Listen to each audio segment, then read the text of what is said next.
মাজারে হামলা হচ্ছে। মাজারে কেন হামলা হবে? কিন্তু যেদিন থেকে হযরত আবু বকর রাদিয়াল্লাহু তাআলা আনহুকে সেই ঘরের মধ্যে দাফন করা হয়, তখন থেকেই সমস্ত সাহাবায়ে কেরামের ইজমা মোতাবেক সে মাজার করাটা কিন্তু ইসলামের ঐতিহ্যের অংশ হয়ে গেছে। একদম রিসেন্টলি আমরা এই গত এক সপ্তাহ 10 দিন বা 15 দিন ধরে আমরা কি দেখছি? আমরা শুনছি মাজারে হামলা হচ্ছে। আমরা শুনছি মাজারে হামলা হচ্ছে। মাজারে কেন হামলা হবে? মাজার কি? মাজার হচ্ছে যেখানে জিয়ারত করা হয়, সেটি মাজার। ঘন ঘন জিয়ারত যেখানে যে কবরগাহে বা পবিত্র কবরে, আউলিয়া কেরামের কবরে করা হয়, সেটাকে মাজার বলে। এবং আমরা বুঝি যে একটা সৌধ থাকবে।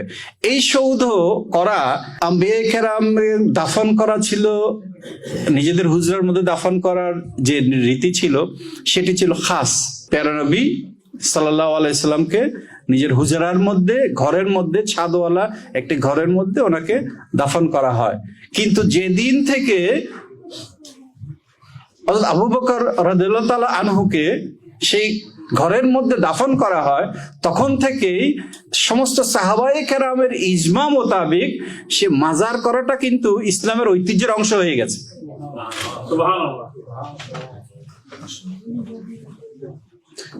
এই ঐতিহ্যের অনুসরণ করে হযরত ওমর রাদিয়াল্লাহু তাআলা আনহুকেও কিন্তু সেখানে দাফন করা হয়েছে, সেই ঘরের ভেতরে, সৌধের ভেতরে।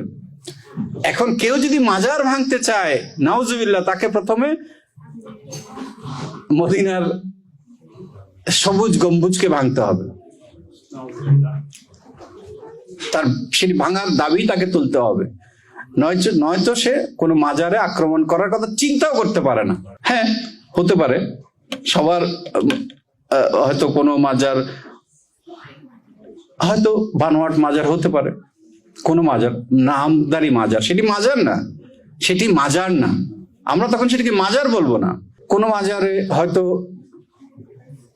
সেখানে যারা ব্যবস্থাপনায় আছেন, সেই ব্যবস্থাপনাকারীদের মধ্যে কোনো ভুল ত্রুটি থাকতে পারে, কিন্তু আমরা তো তাদের ভুল ত্রুটিকে সংশোধন করব।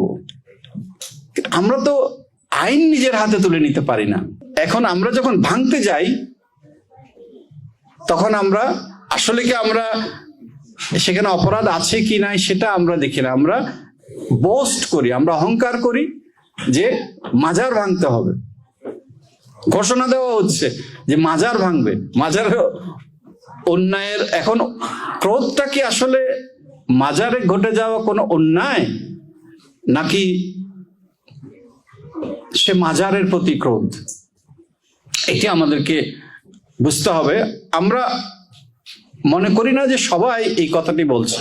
কারা বলছে, কোন জায়গা থেকে আসতে পারে, সেটা আমরা কিছু ধারণা থাকলেও আমরা মনে করি না যে সবাই এইভাবে বলছে, এতটা উগ্র আমরা মনে করি। কিন্তু যারা এই উগ্রপন্থার মধ্যে আছেন, আমরা মনে করি তারা যেই বলয়ের মধ্যে আছেন, সেই বলয়ের উচিত হবে সরব হওয়া এই ধরনের স্বেচ্ছাচারী ইসলাম বিরোধী কাজের।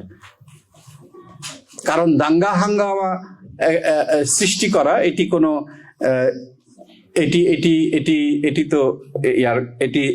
এটার জন্য আইন প্রয়োগকারী সংস্থা আছে।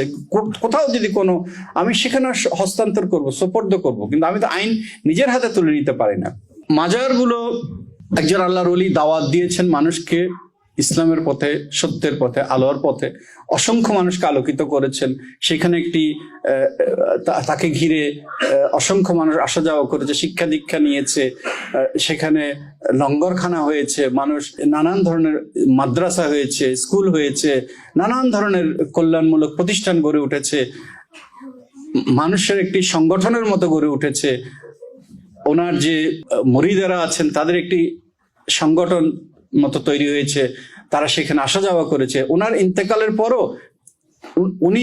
উনি দুনিয়া ছেড়ে চলে গেছে, ওনার মাজার হয়েছে, কিন্তু সেই মাজারকে কেন্দ্র করে সেই প্রতিষ্ঠানগুলো রয়ে গেছে। সেই প্রতিষ্ঠানগুলোর জন্য নানান ধরনের ইন্তজাম, নানান ধরনের প্রাতিষ্ঠানিক প্রস্তুতি, নানান ধরনের কিছু সেখানে থাকবেই, সেখানে মানুষের আনাগোনা থাকবেই, এবং সেটার জন্য নানান ধরনের কর্মকাণ্ড পরিচালিত হবে। কাজেই এই এই এই এই বিষয়টাকে এখন সমস্যা হয়ে গেছে। অপরাধ সব জায়গায় আছে, অপরাধ সব জায়গায় অপরাধী আছে।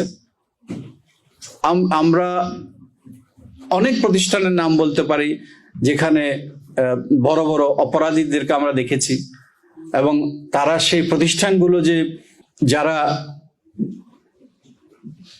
সুদ খায় কিংবা ঘুষ খায়, অর্থাৎ দুর্নীতিবাজ, মানুষের অর্থ করে দিয়ে যে সেই প্রতিষ্ঠানগুলো গড়ে ওঠেনি, সেটি আমার মনে হয় কেউ কোরআন শরীফে হাত দিয়ে সেটি বলতে পারবে না।